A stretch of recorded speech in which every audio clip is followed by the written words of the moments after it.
ang pwede natin makuha dun sa pagpapadami ng Panginoong Hesukristo sa 5 tinapay at 2 isda. Good morning! So tayo po ay tatalakay ng isang napaka-exciting na topiko. Tama yung Tagalog ko, topiko. O ginawan ko lang po na topiko. Ako na lang po ang may own dictionary. Okay? Learn it from me. Okay, ang topic po natin ngayon ay yung pagpapadami, no, ng Panginoong Hesukristo. Meron po tayong mga keyword dito. Ang pinaka-keyword natin, R-E-S-T. Rest. I love it. Second keyword, dalawa lang pong keyword natin, So, second keyword, green grass. Hindi po yung kanta ng Gary Lewis in the Playboys na favorite kong awitin sa video, okay? Pero, syempre, green grass. Green pasture, you know? So, okay, umpisa na po natin. So, alanganing lugar yon, the area, okay? Isa po siyang remote area wherein mga tao, sobrang dami. Alam niyo po, ang ayon sa mga Bible scholars, yung binabanggit doon na 5,000 ay mga bata lang po yon at anong tawag dito? Mga babae. Okay? Ay, sorry. Mga lalaki lang yata. Yung 5,000, mga lalaki lang yon. Pero pa doon yung mga bata at mga babae.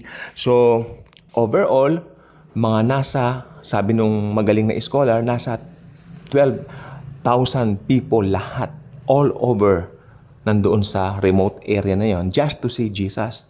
Nakita niyo po ang popularidad ng Panginoon. I want to make this a point na si Jesus, very popular that time to the point na talagang ewan ko kung ano ang intention ng mga tao by going there. Maybe makita nila ang Panginoon, makita nila si Jesus as a figure, as a very popular figure that time. Sino ba to? Yang napakabata, yang rabbi, no, na nangangaral. Kasama doon ang curiosity, I believe, just like Zacchaeus. Curiosity drove him to climb the sycamore tree in order for him to see the Lord. Pero in his stature, talagang napakaliit po talaga niya. That's why he needed to climb that tree though. So, ayun po nangyari. Right after that, syempre, dito po tayo sa remote area wherein may 12,000 na tao na po na napakarami. Saan tayo kukuha ng dyan? Ng pagkain. Diba? Sabi ni Jesus, pakainin niyo sila. Lord, wala po tayong pagkain. Papakain dyan. Ganun pagkadami. Okay. First point.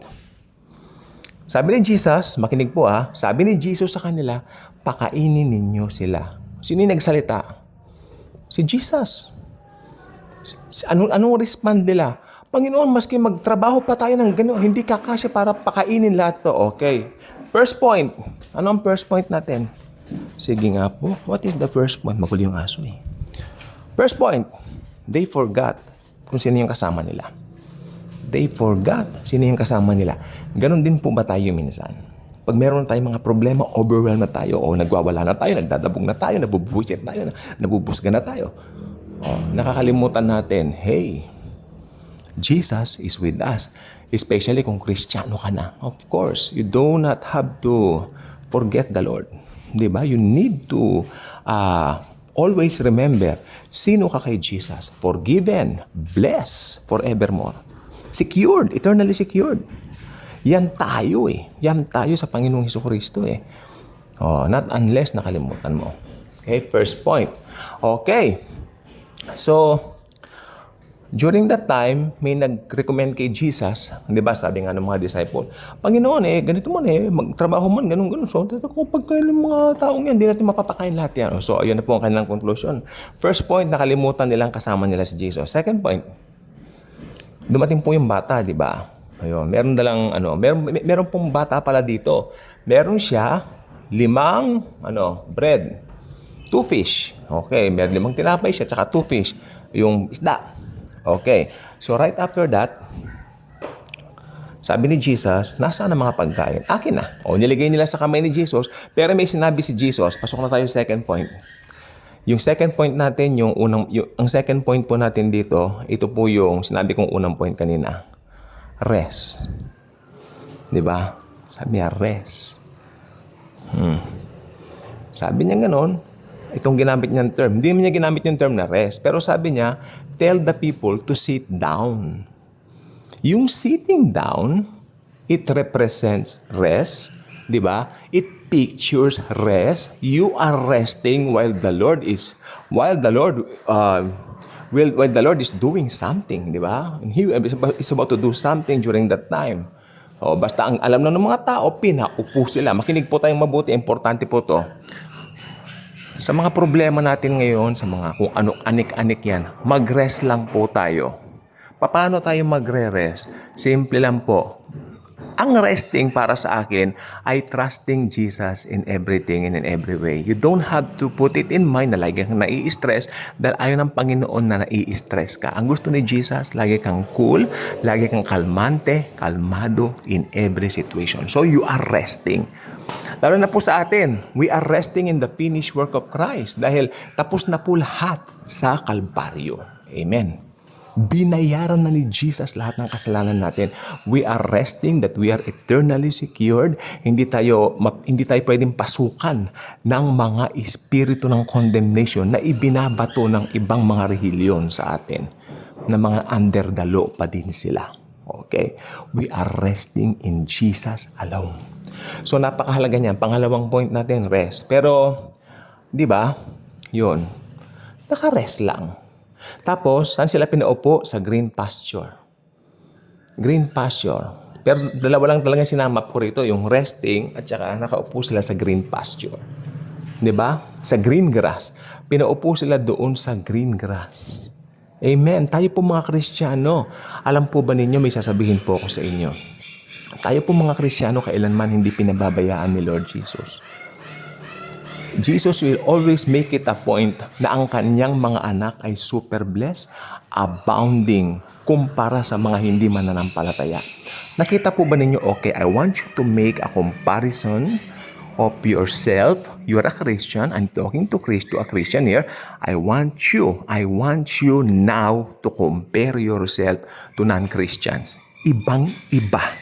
Grabe, yung mga non-Christian, mga hindi believer, pinupurso nila ang mundo, chine-chase nila ang mundo, gustong maging famous, gustong maging popular, gustong magkaroon ng maraming followers.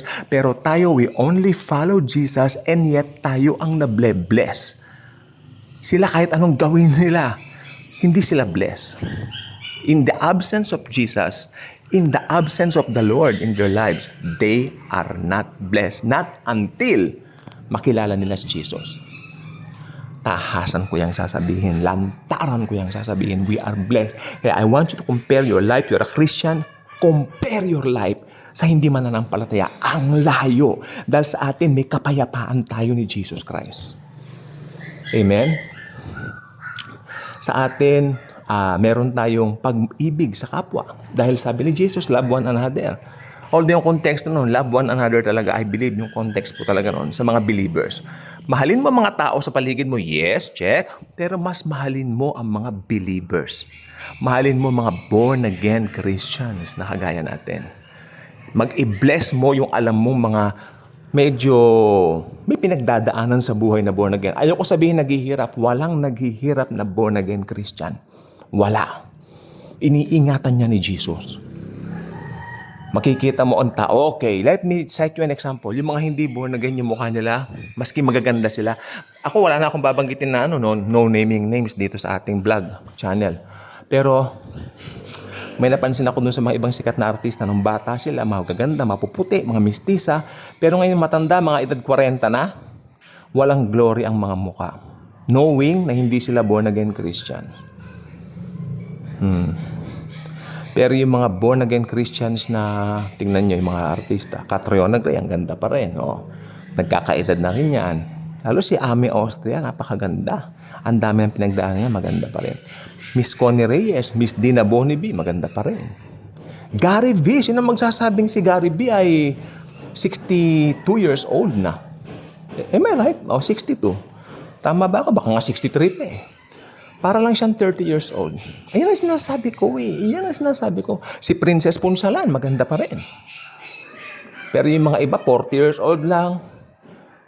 Walang glory. Hindi sila born again Christian. Oh, mukha kong bata. younger looking ako talaga. Because of Jesus Christ. Bata pa naman ang edad ko, pero mas bata ako sa edad ko. Oo. Ayun, sasabihin ko po sa inyo, no, yung glory natin belongs to Jesus. Tingnan nyo ang ano ni Jesus Christ. Tingnan nyo ang kanyang kaisipan. Mag-rest ka sa green pasture. Ibig sabihin, you are cool, di ba? You are relaxing, knowing that Jesus will provide everything for you. Sana wag natin kakalimutan yan. Unang-una, wag natin kakalimutan sino tayo kay Jesus. Mahal niya tayo. Bye-bye.